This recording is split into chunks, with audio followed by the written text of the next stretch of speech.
الحمد لله نحمده ونستعينه ونستغفره ونؤمن به ونتوكل عليه ونعوذ بالله من شرور أنفسنا ومن سيئات أعمالنا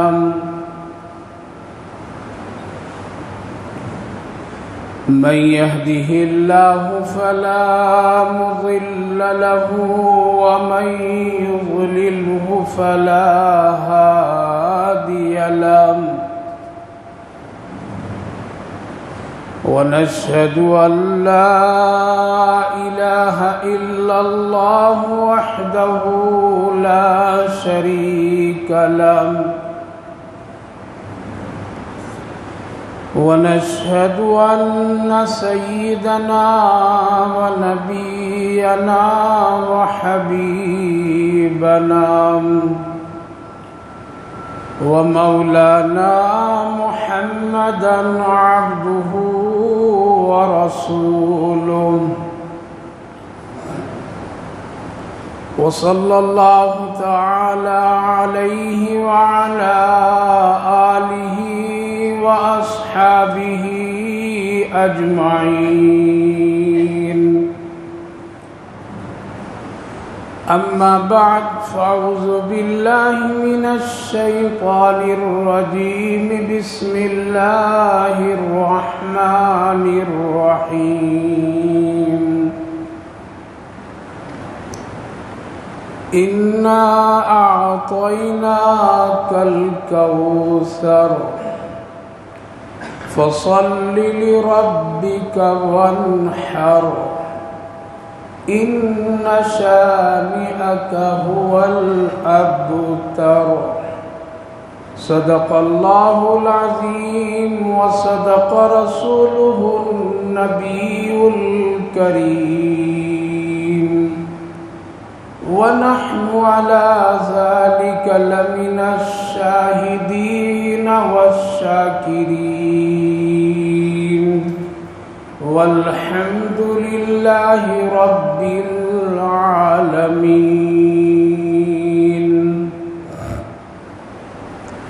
قابل قدر بزرگوں اور دوستوں، اللہ رب العالمین کا شکر، اس کا احسان کہ اللہ نے ہم سبوں کو نماز جمعہ ادا کرنے کی غرض سے اپنے گھر میں آنے کی توفیق مرحمت فرمائی ہے.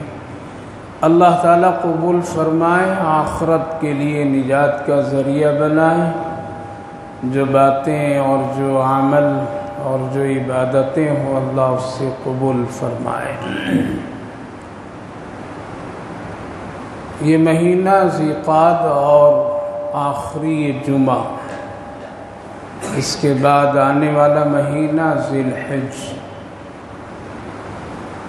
جو قربانی اور حج کا مہینہ کہلاتا ہے. یہ مہینہ بھی حج کی تیاری اور قربانی کی تیاری کا مہینہ کہلاتا ہے. عام طور پر 3 مہینے جو ہوتے ہیں وہ حج کی تیاری کے لیے. پہلے دور اور زمانے میں بھی لوگ بہت پہلے سے تیاری کرتے تھے اور وہ رمضان المبارک سے پہلے تیاری اور سفر کر جاتے تھے. اب لوگ تیاری کرتے ہیں اور سفر آخری وقت میں بھی کر لیتے ہیں. تو یہ مہینہ جو ہمارے اور آپ کے سامنے سے گزر رہا ہے، یہ مہینہ حج اور قربانی کی تیاری کا ہے. آنے والا مہینہ حج کی اور قربانی کی ادائیگی کا مہینہ ہے. اللہ رب العالمین اس دنیا میں ہم سب کو پیدا کیا ہے تو بہت سارے کام کرنے کا حکم بھی دیا ہے اور کچھ کام نہ کرنے کا بھی حکم دیا ہے. بعض ایسے کام ہیں جس کے کرنے کا حکم دیا ہے، کبھی کبھی انسانوں کے دل و دماغ میں وہ بات سمجھ میں نہیں آتی ہے اور کبھی ان چیزوں کو یہ کہہ کر کہ انکار لوگ کر دیتے ہیں کہ کیا اس سے بھی اللہ خوش ہوگا اور ان عبادتوں اور ان کو کرنے سے کوئی ثواب ملے گا۔ تو بات یہ ہے میرے بھائیو بزرگوں کہ ہم سب اللہ کے بندے ہیں اور اللہ کے حکم کے تابع ہیں۔ اللہ اگر اٹھنے کے لیے کہا ہے تو اٹھنا بھی ثواب، بیٹھنے کے لیے کہا ہے تو بیٹھنا بھی ثواب ہے، چلنے کے لیے جہاں کہا ہے وہاں چلنے میں بھی ثواب، دوڑنے کے لیے جہاں کہا وہاں دوڑنے میں بھی ثواب ہے۔ اللہ کا حکم ہی ایک بہت بڑی عبادت ہے، اور چاہے وہ چیز سمجھ میں آئے یا نہ آئے لیکن اس کے کرنے میں اللہ کی خوشنودی اور اس کی رضا ہے۔ اسی لیے کبھی کبھی ایسی چیزیں اور ایسا کام جو کبھی وہ گناہ کا کام ہوتا ہے لیکن اللہ اگر اس کو پسند کرتا ہے تو وہی ثواب کا کام بن جاتا ہے۔ ہزاروں ایسی مثالیں شریعت میں، دین میں موجود ہے کہ ایک جگہ وہ کام صحیح نہیں ہے لیکن وہی کام دوسری جگہ کرنے میں ثواب بھی ہے اور صحیح بھی ہے اور اچھا بھی لگتا ہے۔ اس کی ایک مثال سے سمجھیے، اکڑ مکڑ کر کے چلنا یہ صحیح نہیں ہے۔ خود اللہ نے قرآن کریم میں فرمایا ہے وَلَا تَمْشِي فِي الْأَرْضِ مَرَحًا، تم زمین پر اکڑ مکڑ کر کے مت چلو، سینہ تان کر کے مت چلو، تکبر اور غرور کے انداز، حالات و کیفیت کے ساتھ مت چلو، عاجزی، تواضع، انکساری کے ساتھ چلا کرو۔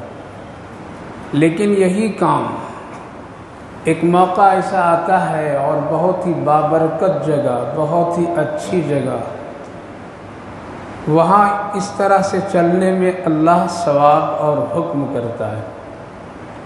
طواف کے موقع پر 3 چکروں میں یہ حکم دیا جاتا ہے کہ تم کیا کرو، یہاں ذرا اپنے سینے کو اور اپنے بازو کو حرکت میں لاؤ اور ذرا یہاں اکڑ کر کے چلو، یہاں ذرا اپنے آپ کو بہت ہی طاقتور دکھا کر کے چلو۔ لہذا لوگ اپنے احرام کے کپڑے بھی اپنے موڑھے سے نیچے کر دیتے ہیں اور پھر ذرا اکڑ مکڑ کر کے چلتے ہیں، اور یہ ثواب ہے اور ایسا کرنے کا شریعت میں حکم ہے اور طواف کی تکمیل کا حکم ہے۔ حالانکہ اس طرح سے عام حالات میں چلنا گناہ ہے، قرآن کریم میں صاف اللہ نے فرمایا۔ پتہ یہ چلا کہ اللہ کی مرضی کے ہم لوگ تابع ہیں، اللہ کے حکم کے تابع ہیں، اور اللہ جس چیز کا حکم دے دے وہی عبادت بن جاتی ہے۔ صفا مروہ میں دوڑنا عبادت ہے لیکن عام حالات میں دوڑنا اچھا اور مناسب نہیں ہے۔ تو میرے بھائیو بزرگوں، ہم سب مسلمان ہیں، بعض ایسی چیزیں ہیں جو اللہ نے کرنے کا حکم دیا ہے اور اس کے کرنے ہی میں ایمان کی سلامتی ہے اور اللہ اور اس کے رسول کی اطاعت اور فرما برداری ہے۔ اگرچہ دنیا کے لوگ کچھ بھی کہہ دیں، ظلم کہہ دیں، ظالم کہہ دیں، زیادتی کہہ دیں، عطیہ کہہ دیں، کچھ بھی کہہ دیں، لیکن ہم سب ایمان والوں کو اس کی پرواہ کیے بغیر وہ کام کرنا چاہیے، کیونکہ یہ اللہ کا حکم ہے۔ اللہ کا حکم، ان حکموں میں سے ایک حکم قربانی کا ہے، قربانی کا حکم ہے۔ قربانی ایک جاندار حلال جانور کا خون بہانے کا نام قربانی ہے۔ لہذا ایک مسلمان صاحب استطاعت اور صاحب حیثیت، صاحب نصاب، اپنی ضروریات زندگی سے خوشحالی کے ساتھ گزارنے والا ایک مسلمان عاقل ہو، بالغ ہو یا نابالغ بھی ہو، تب بھی اس پر ایک قربانی کرنے کا سال میں حکم ہے۔ اور یہ حکم اس طرح سے ہے کہ ایک جان رکھنے والا دوسرے جان کی قربانی کرتا ہے، خون بہاتا ہے۔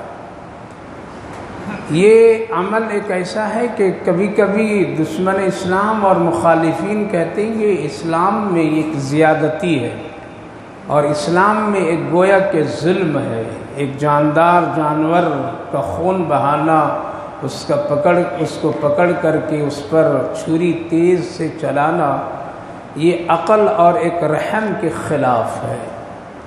حالانکہ جب تاریخ کا مطالعہ ہم سب کرتے ہیں تو پتہ چلتا ہے کہ ہر ایک مذہب میں جاندار کی قربانی کی جاتی ہے، جانوروں کی قربانی کی جاتی ہے، ہر ایک مذہب میں۔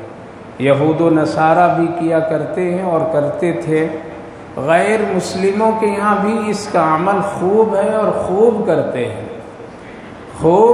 ہیں، اس میں کوئی شک نہیں ہے۔ اور آج ان کی مذہب میں اس کو بھی لوگ عبادت سمجھ کر کے کرتے ہیں، حالانکہ طریقہ بدلتا رہا ہے اور طریقہ کار الگ الگ ہے، لیکن ان تمام طریقوں میں سے سب سے بہترین طریقہ اسلام کا طریقہ ہے۔ بعض مذہبوں میں قربانی اور بعض مذہبوں میں جانور کی ذبح کرنے کے بعد یا جس طرح سے ان کی مذہب میں اس کی خون بہانے کا حکم ہے تو اس کا استعمال کرنے کا ان میں حکم نہیں کیا، زمین میں دفن کر دیا، پھینک دیا، جو کچھ ہوا۔ لیکن اسلام میں اس میں بہت ہی اہتمام اور اس میں بہت ہی زیادہ نفع کے ساتھ اور دوسروں کی ضروریات اور خود اپنی ضروریات کی تکمیل اور پورا کرنے کا اس میں حق اور حصہ رکھا ہے۔ لہذا قربانی ایک بہت ہی اہم عبادت ہے جو حضرات انبیاء علیہ السلام سے چلا آ رہا ہے، لیکن اس کی نوعیتیں بدلتی رہی ہے۔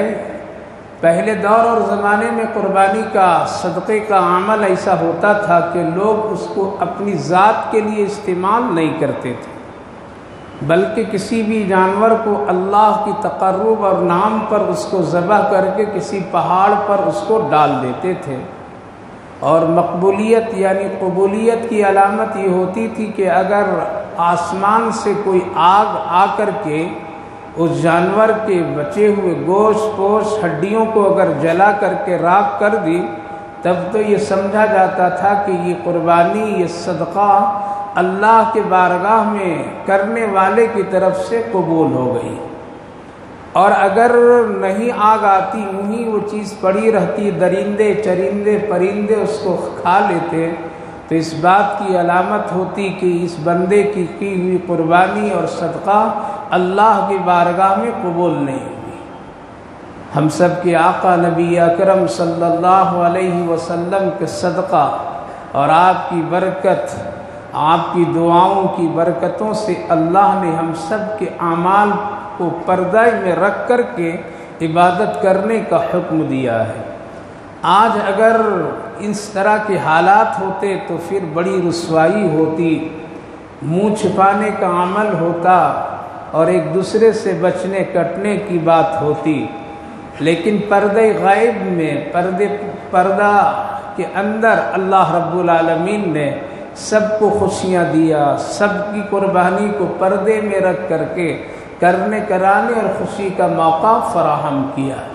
تو میرے بھائیو بزرگوں، ہر ایک مذہب میں اور ہر ایک نبی کے ذریعے سے یہ قربانی کا عمل چلا آ رہا ہے، اور یہ ظلم نہیں ہے، یہ ظلم نہیں، یہ اللہ کا حکم ہے، یہ اللہ کا حکم ہے۔ اور ہم مسلمانوں کے لیے اللہ کے حکم کی اطاعت فرما برداری ہی عبادت ہے۔ اللہ تعالیٰ نے اس میں بہت سارے فائدے اور نفع رکھا ہے، اس میں بہت سارے فائدے ہیں، بہت سارے لوگوں کے نفع ہیں، بہت سارے لوگوں کی زندگی کی ضروریات اس سے جڑی ہوئی ہے۔ جس طرح سے حج ایک عمل ہے اور اس سے تمام انسانوں کے فائدے جڑے ہوئے ہیں، چاہے وہ مسلمان ہو یا غیر مسلمان ہو۔ لہذا جب حج کا موقع اور سیزن آتا ہے تو بہت ساری ایسی چیزیں خریدی جاتی ہے اور بہت ساری ایسی چیزیں استعمال کی جاتی ہے جو مسلمانوں کی نہیں ہوتی، غیر مسلموں کی ہوتی ہے، لیکن اس کو اس کا نفع پہنچتا ہے۔ مثلاً ایک غیر مسلم ملک سے اگر کچھ مسلمان حج کے لیے جاتا ہے تو جہاز کا استعمال کرتا ہے، وہاں کی چیزوں کا استعمال کرتا ہے، کمپنیوں کا استعمال کیا جاتا ہے، کھانے پینے پھل فروٹ چیزوں کا استعمال کیا جاتا ہے، تو اللہ تعالیٰ نے ایک حج کی برکت سے پوری دنیا کے انسانوں کو نفع پہنچاتا ہے۔ اسی طرح سے قربانی کے جانور پر بھی اگر غور کریں تو کتنا خوبصورت عمل اللہ نے دیا ہے، اور اس سے صرف مسلمانوں ہی کا فائدہ نہیں ہے بلکہ ہر ایک انسان کا اس سے فائدہ جڑا ہوا ہے، چاہے وہ مسلمان ہو یا غیر مسلمان ہو۔ اس لیے قربانی کے شرائط میں یہ شرط نہیں ہے، کہیں کتاب میں نہیں ہے، اسلام کا یہ حکم نہیں ہے، ہمارے نبی پاک علیہ الصلوۃ والسلام کا حکم نہیں ہے کہ جانور مسلمان ہی سے خریدنا، غیر مسلم سے نہیں خریدنا۔ لہذا اگر ایک مسلمان قربانی کرنے کے لیے کسی غیر مسلمان کے جانور، غیر مسلمان کے پالے ہوئے جانور کو اگر خرید کر کے قربانی کرتا ہے تو حکم یہ ہے کہ اس کی بھی قربانی جائز ہے۔ یہ ہے اسلام ہے، یہ ہے اخوت ہے، یہ ہے محبت ہے، یہ ہے اسلام سے دوسروں کو بھی نفع ہے۔ اگر یہ قید لگا دی جاتی کہ جانور مسلمان ہی کا ہونا تو اس سے عام انسانوں کا فائدہ نہیں ہوتا، اور اس میں ایک مشکل ترین مسئلہ پیش آ جاتا، اور اس عبادت میں ایک بڑی پریشانیوں کا سامنا کرنا پڑتا، بھید بھاؤ کا عمل ہوتا جس سے نفرت اور فساد کا ماحول بھی بنتا۔ لہذا اسلام کا طریقہ بھائی چارگی کا اتنا شاندار کہ اس میں کہیں قید نہیں لگایا گیا، بلکہ آگے چل کر کے تو یہ کہا گیا مسئلے میں کہ اگر قربانی کے جانور کا گوشت بھی اگر کسی غیر مسلم کو اگر کھلایا جائے تو کھلانے کی اس کی اجازت ہے، وہ بھی اس خوشی میں شریک ہو سکتا، اور شریک کرنے میں کوئی گناہ کی بات نہیں ہے۔ لہذا قربانی کے جانور سے بہت نفع ہے، لہذا ایک بکری پالنے والا، جانور پالنے والے کو نفع ہوتا ہے، ایک گائے بیل بھینس پالنے والے کو نفع ہوتا ہے، چمڑے کے بیپار اور تجارت کرنے والے کو نفع ہوتا ہے، ہڈیوں کی تجارت اور اس سے فائدے اٹھانے والوں کے لیے بھی نفع ہوتا ہے، کھانے اور پینے والوں کو بھی اس کا نفع ہوتا ہے۔ گویا کہ چھوٹے تاجر سے لے کر کے بڑے تاجروں تک کے اس کو نفع ہے۔ اسی لیے اللہ رب العالمین نے فرمایا میری قدرت اور میری شان پر ذرا تم غور کرو کبھی کبھی کہ ہم نے تمہارے لیے جانور بنایا اور اس میں سینکڑوں تیرے لیے نفع کی چیزیں ہم نے رکھ دی ہے۔ لہذا چمڑے سے بھی فائدہ اٹھانے والے لوگ بھی ہیں، ہڈیوں سے بھی فائدہ اٹھانے والے لوگ بھی ہیں، اس کے بال اور خال سے بھی لوگ فائدہ اٹھانے والے لوگ ہیں اور اس کی تجارت کرتے، اس کے خون سے بھی لوگ نفع اور فائدہ اٹھانے والے لوگ بھی ہیں۔ لہذا میرے بھائیو بزرگوں، قربانی کا حکم دے کر کے اللہ نے اپنے بندوں کے لیے روزی رزق کا ایک دروازہ کھول دیا ہے، اور قدرت کی ایک شان ہے جو جتنی چیزیں جتنی کھپت ہوتی ہے اللہ اتنے ہی زیادہ اس کو دنیا میں پیدا بھی کرتا ہے، کبھی کسی طرح سے اس میں کمی نہیں ہونے دیتا ہے۔ لہذا آج حلال جانور جتنے استعمال کیے جاتے ہیں، حلال جانور کی جتنی قربانیاں کی جاتی ہے اور حلال جانور کی جتنے لوگ کھانے پینے میں استعمال کرتے ہیں، کبھی یہ نہیں سنا گیا جب سے حج کا طریقہ شروع کیا گیا اس وقت سے لے کر کے آج تک کہ کبھی قربانی کا عمل مینا میں حج کے موقع پر میں بند نہیں ہوا یہ کہہ کر کے کہ اس سال جانور کہیں سے نہیں مل پائے، اس لیے قربانی منسوخ کر دیا جائے اور قربانی کی جگہ پر میں لوگ صرف پیسے دے کر کے صدقے کی نیت کر لیں۔ اس لیے کبھی بھی ایسا نہیں ہوا، بلکہ اللہ اس ملک میں لاکھوں حاجیوں کے لیے جانور کو آسانی سے فراہم کر دیتا ہے اور ہر ایک حاجی اپنے نام سے قربانی کر کے اس ثواب کا مستحق اور اس ثواب کا پانے والا بن جاتا ہے۔ پتہ یہ چلا کہ قربانی بہت ہی اہم عبادت ہے، بندوں کی اس میں ضرورتیں لگی ہوئی ہے اور اس سے بندوں کی ضرورتیں پوری ہوتی ہے۔ اسی بنیاد پر میں ایک مسئلہ یہ ہے میرے بھائیو بزرگوں کہ قربانی کے لیے جانور کا خون بہانا ہی ضروری ہے۔ اور یہ عمل خود نبی اکرم صلی اللہ علیہ وسلم سے ثابت ہے، اور قرآن کریم میں اللہ رب العالمین نے اپنے پیارے نبی کو صاف صاف فرمایا اِنَّا أَعْطَيْنَاكَ الْكَوْثَرَ فَصَلِّ لِرَبِّكَ وَانْحَرْ، آپ نماز پڑھیے اور آپ نحر یعنی قربانی کیجئے، خون بہائیے۔ اسی لیے نبی اکرم صلی اللہ علیہ وسلم نے ارشاد فرمایا ہم پر دو چیزیں ضروری اور فرض کے درجے میں حکم دیا گیا، باقی امت کے لیے وجوب کے درجے میں ہے۔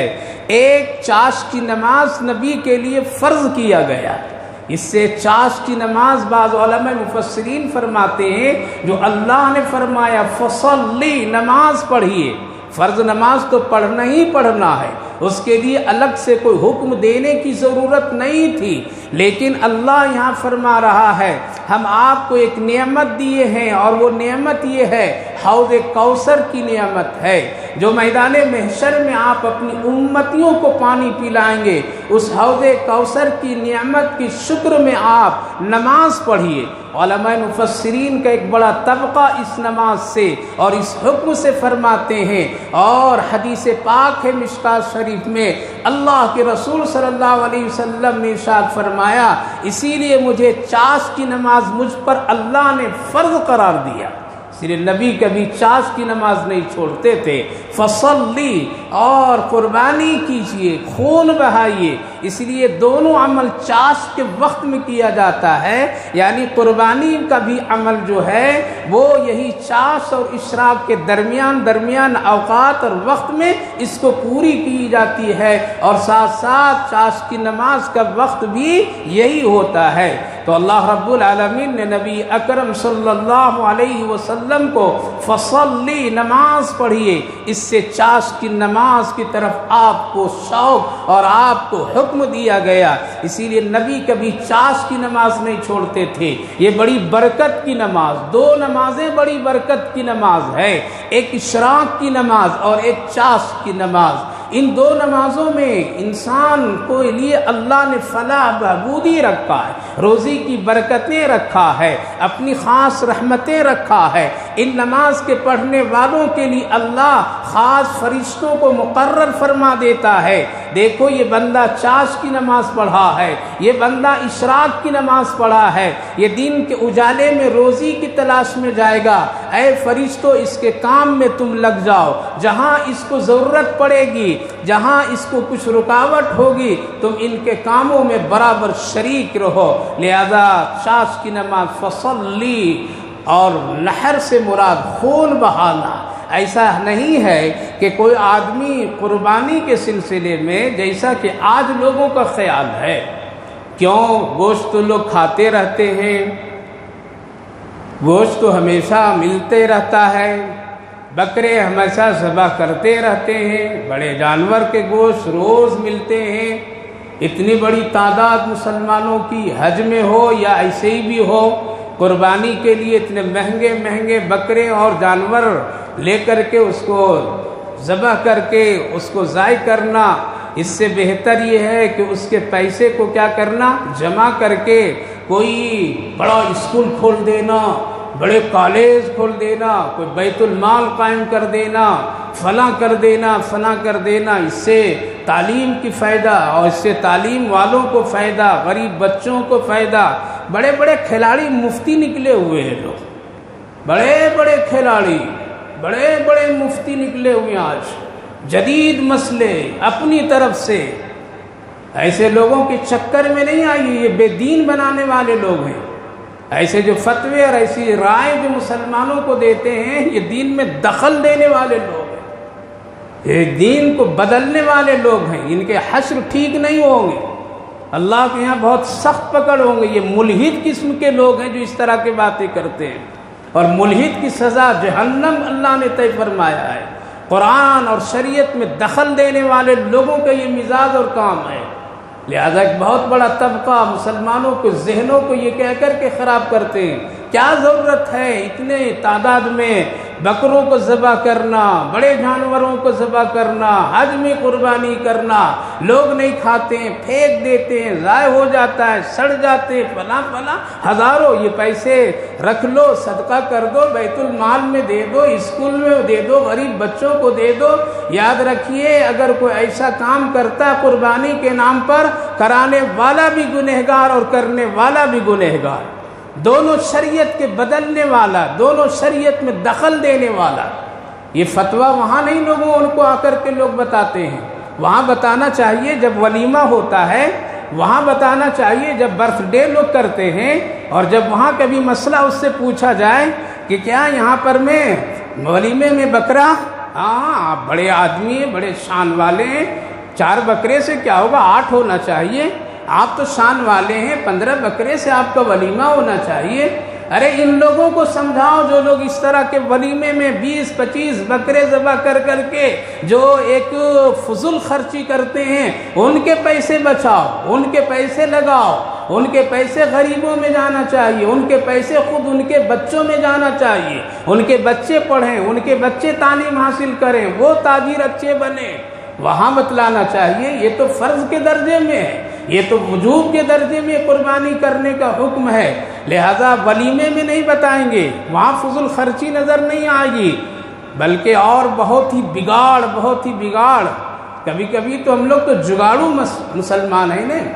بعض لوگ پوچھتے ہیں حضرت عقیقہ نہیں کیا تھا، اب میرے بیٹے کا ولیمہ اس میں عقیقہ بھی کر دوں؟ واہ کیا کھلاڑی نکلا یہ مسلمان، اتنے دنوں تک کہ ولیمہ انہیں عقیقہ یاد نہیں آیا تھا، بڈھا ہو گئی اب یاد آ رہا ہے، کیوں؟ جگاڑو یہاں بنانا۔ اللہ سے لینے کی جب باری ہے، اللہ یہ بھی دے دیجیے، وہ بھی دے دیجیے، وہ بھی دیجیے، اس کو بھی دے دیجیے، بیٹے کو بھی دیجیے، ہم کو بھی دیجیے، بیوی کو بھی دے دیجیے، وہاں سب کو دیجیے اللہ، اور یہاں جب آیا تو کیا ہے، ولیمے میں عقیقہ۔ اب مفتی صاحب بھائی ماشاءاللہ ہاں کر سکتے ہیں، کرنے کے لیے تو بہت کچھ کر سکتے ہیں، لیکن یہ جگاڑو مسلمان یہاں کیوں کریں گے تو یہاں غلط ہو جائے گا۔ اور پھر اسی طرح سے کیجئے، عقیقہ کا مسئلہ قربانی کے مسئلے کے طرح ہے، ایک بکرا اگر عقیقہ کا ہے تو 3 حصہ اس میں کرنا ضروری ہے۔ اگر آپ نے عقیقے کے بکرے ولیمے میں شامل کیا اور غریب کو نہیں دیا، غریب کا حصہ اگر اسی میں ملا دیا تو پھر یہ کیا ہو گیا، کھانا ناجائز ہو گیا۔ اب جتنے کوٹ بوٹ سوٹ میں آئے ہیں ایک دم موچھوں میں تاؤ دے کر کے آئس کریم کھانے کے لیے، وہ کھاؤ، سب حرام کھاؤ، غریبوں کے حصے عقیقے میں کھلا رہے ہیں، ولیمے میں کھلا رہے ہیں، کھا کے لوگ جا رہے ہیں۔ جگاڑو مسلمان ہم لوگ ہیں، ہم لوگ وہ بس شریعت کے بدلنے اور اپنے منمانی کاموں میں اسلام کو ڈھالنے کی کوشش میں ہیں۔ تو میرے بھائیوں بزرگوں، جو لوگ اس طرح سے کہہ دیتے ہیں کہ قربانی نہ کر کے صدقہ کر دینا، قربانی نہ کر کے کسی غریب کو پیسہ دے دینا، جائز نہیں ہے، قربانی کرنا پڑے گا، خون بہانا پڑے گا۔ اللہ کے رسول صلی اللہ علیہ وسلم کو اللہ نے حکم دیا فَصَلِّ لِرَبِّكَ وَانْحَرْ، آپ اپنے رب کے لیے نماز پڑھیے اور وانحر یعنی خون بہائیے۔ اس لیے نبی اکرم صلی اللہ علیہ وسلم کو جب قربانی کا حکم ملا اور آپ جب اپنے قربانیاں کرنے کے شروع کیے ہیں تو آپ صلی اللہ علیہ وسلم نے آخری وہ قربانی جو حجۃ الوداع حج کے موقع پر آپ کر رہے ہیں 100 اونٹ منگائے۔ آپ کہیں گے وہ پیغمبر اعظم صلی اللہ علیہ وسلم کی ایک وہ بھی زندگی ہے جہاں پر ایک کھجور اور ایک ٹکڑے پر زندگی گزرتی تھی، نبی کا وہ وقت بھی ہے کہ جہاں پر کھانا میسر نہیں، پیٹ پہ پتھر ہے، لیکن آج نبی اکرم صلی اللہ علیہ وسلم نے قربانی کی وجوب اور قربانی کی ثبوت کے لیے 100 اونٹ منگاتے ہیں، 100 اونٹ خریدتے ہیں اور آپ قربانی اپنی طرف سے کرتے ہیں۔ پتہ یہ چلا کہ قربانی ہی کرنا پڑے گا۔ آپ 63 اونٹ اپنے ہاتھوں سے ذبح کیے، کتنے؟ نبی پاک علیہ السلام کی عمر 63 سال، کتنے؟ بولیے بھائی، 63 سال۔ علماء محدثین فرماتے ہیں آپ نے ہر سال کی ایک قربانی کر دیے، کتنے ہو گئے؟ ہر سال کی قربانی، پچھلی قربانی لہذا اگر کسی شخص کو اللہ نے پہلے غربت دی تھی، اب اس کے اندر وسعت آ گئی ہے، اگر وہ چاہے پچھلی زندگی کا بھی حساب چکا کر کے قربانی کرنا وسعت کے ساتھ میں، تو اس حدیث پاک سے، نبی کے اس عمل سے یہ پتہ چلتا ہے کہ وہ آدمی کر سکتا ہے اور اس میں ثواب ہے، اللہ کی نعمت کا اظہار بھی ہے اور اللہ کی نعمت کا شکر بھی ہے۔ لہذا آپ نے 63 اونٹوں کی قربانی کی، اس کے بعد باقی قربانی باقی اونٹ کے لیے اللہ کے رسول صلی اللہ علیہ وسلم نے حضرت علی کو بلائے، دوسرے صحابہ کو بلائے اور ان کے ہاتھوں سے قربانی کراتے گئے۔ آخر میں آخری اونٹ آپ پھر اپنے ہاتھ سے قربانی کی اور ہاتھ اٹھا کر کے عرش الہی کی طرف نظر اٹھا کر کے یوں دعا فرمائے، اے میرے رب، یہ آخری اونٹ میں اپنی پوری امت کی طرف سے کر دیا ہے۔ نبی کا یہ عمل پتہ یہ چلا کہ ہم سب پر رسول اللہ کا احسان ہے، آپ کی ایک قربانی یہ ہم سب کے لیے بڑی خیر و برکت ہے۔ لہذا اگر کوئی مسلمان صاحب استطاعت، صاحب حیثیت، اگر نبی اکرم صلی اللہ علیہ وسلم کے نام سے بھی قربانی کرنا چاہے تو کر سکتا ہے۔ جو مولوی اور جو مفتی یہ کہتے ہیں مرحومین کے لیے قربانی نہیں کرنی چاہیے، اس کو ثواب نہیں ملتا ہے، یہ سب بکواس کی بات کرنے والے ہیں۔ مرو گے تب پتہ چلے گا، اور تم جب انتظار میں قبر میں رہو گے کہ شاید کوئی مجھے فاتحہ پڑھ کر کے کوئی مجھے سوال کر دیتا تاکہ مجھے قبر میں راحت ملتی، تب تجھے یہ فتوے کا اندازہ ہوگا۔ اس سے یہ پتہ چلا کہ مرحومین کے لیے بھی قربانی کر سکتے ہیں، لیکن پہلے زندہ اپنی قربانی کر لے، پھر مرحومین کے لیے بھی قربانی کرنا چاہے تو وہ کر سکتا ہے۔ لہذا نبی اکرم صلی اللہ علیہ وسلم نے 100 اونٹوں کی قربانی کر کے امت کو اس طرف توجہ دلا دی کہ تم کو خون بہانا ضروری ہے قربانی کے نام سے، اللہ کو یہی پسند ہے۔ اسی لیے حدیث پاک میں بڑی اس کی فضیلت ہے۔ اللہ کے رسول صلی اللہ علیہ وسلم نے فرمایا کہ قربانی کے جانور خون کے قطرہ گرنے سے پہلے اللہ مغفرت فرماتا ہے، بخشش فرماتا ہے، ثواب فرماتا ہے۔ بال جتنے جانور کے جسم پر اتنی نیکیاں، اتنے گناہ، یہ سب ختم اور اس کو عطا فرماتا ہے۔ یہی جانور کل قیامت کے دین میں قرآن کریم کی ایک آیت کریمہ کے ضمن میں مفسرین علماء کرام لکھتے ہیں، میں ہوائی بات نہیں کرتا ہوں، لکھتے ہیں باقیات الصالحات، یعنی آخرت میں جو نیکی باقی رہ جاتی ہے اور اس کو کوئی نیکی، کوئی گناہ ختم نہیں کر سکتا ہے اور وہ نیکی مل کر کے رہے گی، ان نیکیوں میں ایک نیکی قربانی کے جانور بھی ہے۔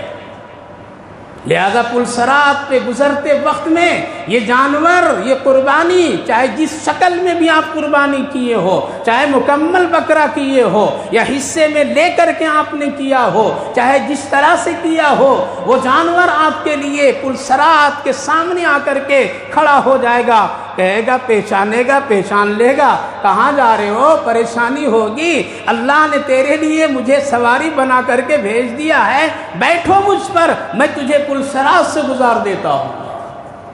لیکن آپ قربانی طرح کرنا، ورنہ اس حاجی صاحب کی طرح نہیں جو حاجی صاحب خواب میں دیکھیں کہ سارے محلے کے بکرے ہیں جنت میں خوب دوڑ بھاگ موج مستی سے کھیل رہے ہیں، غور سے چشمہ لگا حاجی صاحب دیکھ رہے ہیں میرا بکرا کدھر ہے، کہاں ہے میرا بکرا، ڈھونڈتا ہے تو کہیں نہیں ملتا ہے۔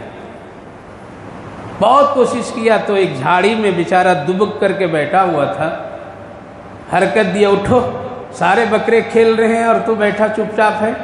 کہا کہ کم بخت، چاروں ٹانگ تو فریج میں رکھ رکھا ہے اور ہم کو یہاں اٹھا رہا ہے، پورا سب اچھا بکرا وہاں رکھ لیا ہے، تب پاؤں جب تم میرا غریبوں کو خرچ کرو گے تبھی تو ہم دوڑیں گے، تو ایسی قربانی کر کے وہاں نہیں پاؤ گے، پورا شریعت کے مطابق۔ یہ ایک لطیفہ ہے لیکن اس میں حقیقت بھی ہے۔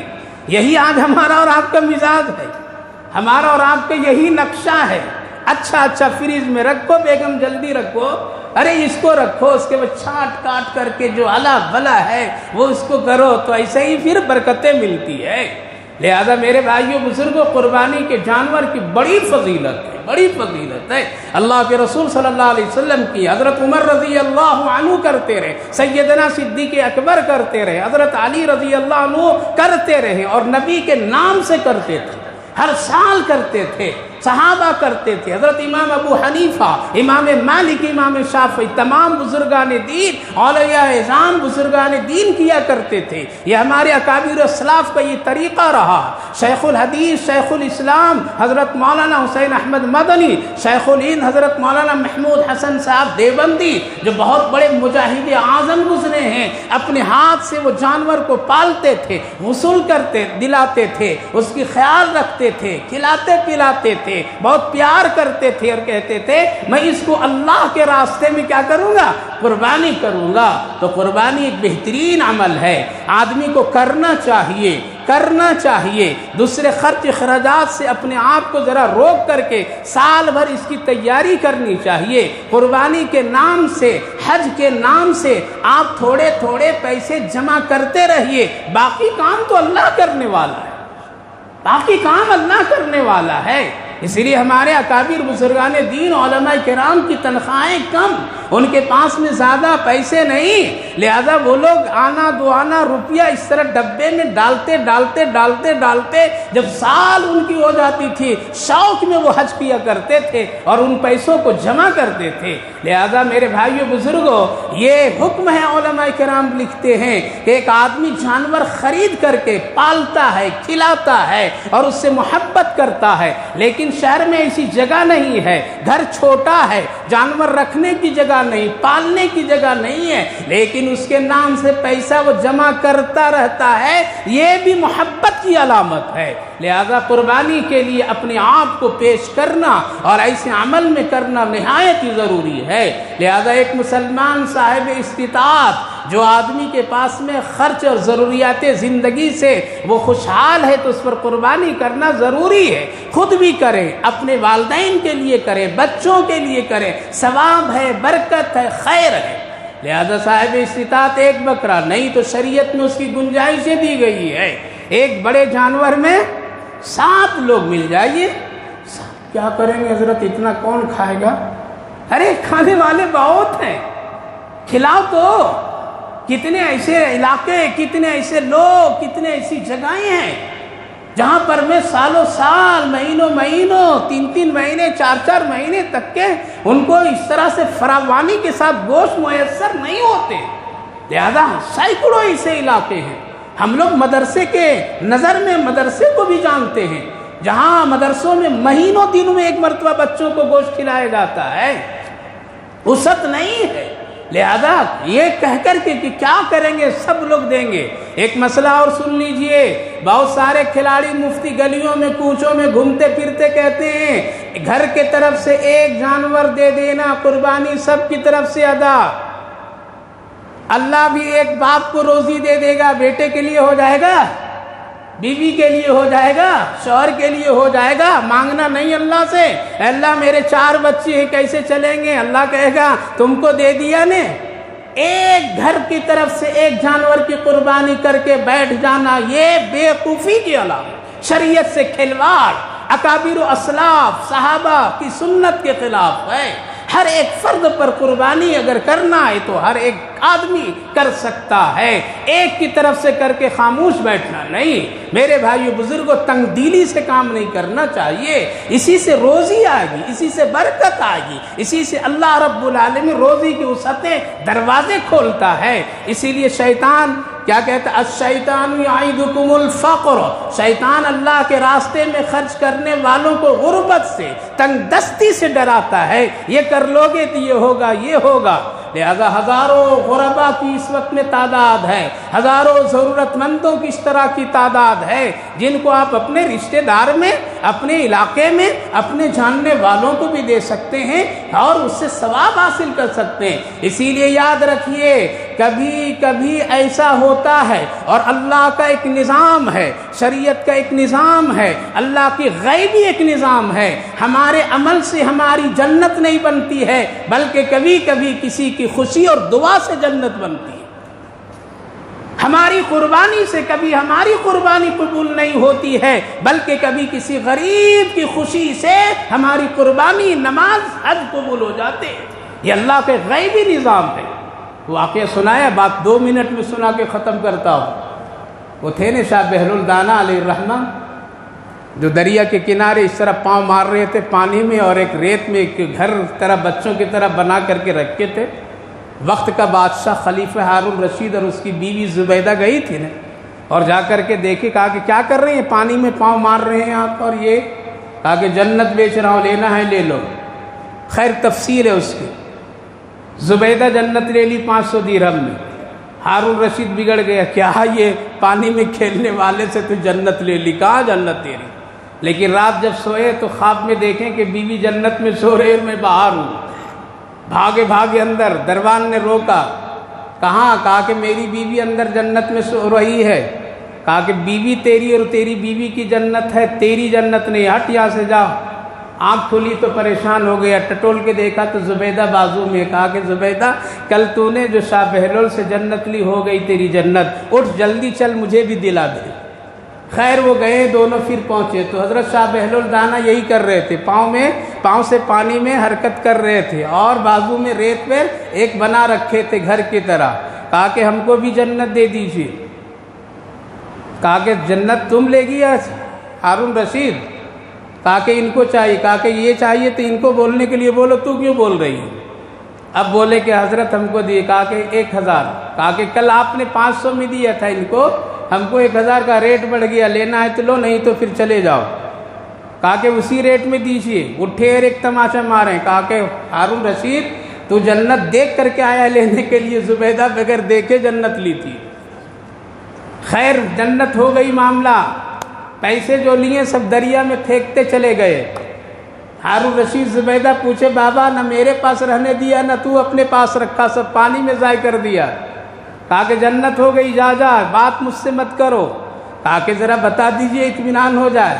کہا کہ ہارون رشید زبیدہ تجھے کیا خبر ہے، یہاں سے 2 کلومیٹر کے فاصلے پر غریبوں کا کچھ گھر ہے، ان لوگوں کے پاس میں روٹی نہیں ہے، آٹا نہیں ہے، ان کے پاس میں کچھ کھانے پینے کی چیز نہیں، مہینوں سے بھوکے تڑپ رہے ہیں وہ لوگ روزانہ دریا میں جال ڈالتے ہیں، مچھلیاں پکڑتے ہیں، اسی کو بھون بھون کر کے کھاتے ہیں، بغیر روٹی کا ان کی زندگی گزر رہی ہے۔ یہ دیکھو سامنے میرے پاؤں کے سامنے مچھلیاں آئی ہوئی ہے، تو نے جو سکہ دیا اور میں جو لیا، اس کو ڈالا، یہ اپنے پیٹ میں نگل کر کے لے کر کے ان غریبوں کے جال میں جا کر کے پھنس جاتی ہیں مچھلیاں۔ وہ غریب لوگ جال سے نکالتے ہیں مچھلیوں کو، کاٹتے ہیں تو تیرے سکے دینار و درہم نکلتے ہیں، اس سے بازار سے وہ آٹا جا کر کے لاتے ہیں اور ان مچھلیوں کو سالن بناتے ہیں، تیرے پیسے کے آٹے سے روٹی کھاتے ہیں، اور ہاتھ اٹھا کر کے دعا دیتے ہیں، اے اللہ جن کے یہ سکے تھے جن سے روٹی میں کھا رہے ہیں، اے اللہ ان کو جنت عطا فرما دے۔ تو یہ جنت ان غریبوں کی دعا سے تجھے مل رہی ہے۔ میرے بھائیو بزرگوں، اللہ کا غیبی نظام ہے، اس لیے قربانی کیجیے، شوق سے کیجیے، شان سے کیجیے، اللہ کی رضا کے لیے کیجیے، بہانے مت کیجیے۔ صاحب استطاعت ہیں، بیٹے کے ولیمے میں کیک کا پیدائش میں کیک کاٹ سکتے ہو، ولیمے کے دھوم مچا سکتے ہو، ہوٹل بازی کر کے ایک پارٹی میں 20 25 ہزار نوجوان کھا کر کے اڑا کر کے آتے ہیں۔ انہی نوجوانوں سے کہا جائے کہ بھائی ذرا ایک بکرا قربانی کر، نہیں حضرت نہیں ہے، مردار ہو تم جو پارٹیوں میں جا کر کے شراب، نشے، جوا اور تفریح اور یہ وہ کر کے آج کے نوجوان باپ کی دولت کو اڑاتے پھر رہے ہیں۔ اپنے باپ کو کہو، اپنے گھر میں کہو تم بھی کرو ان پیسوں کو بچا کر کے، لہذا غریبوں کی دعائیں لیجئے، قسم خدا کی اللہ جنت کے راستے آسان بنا دے گا۔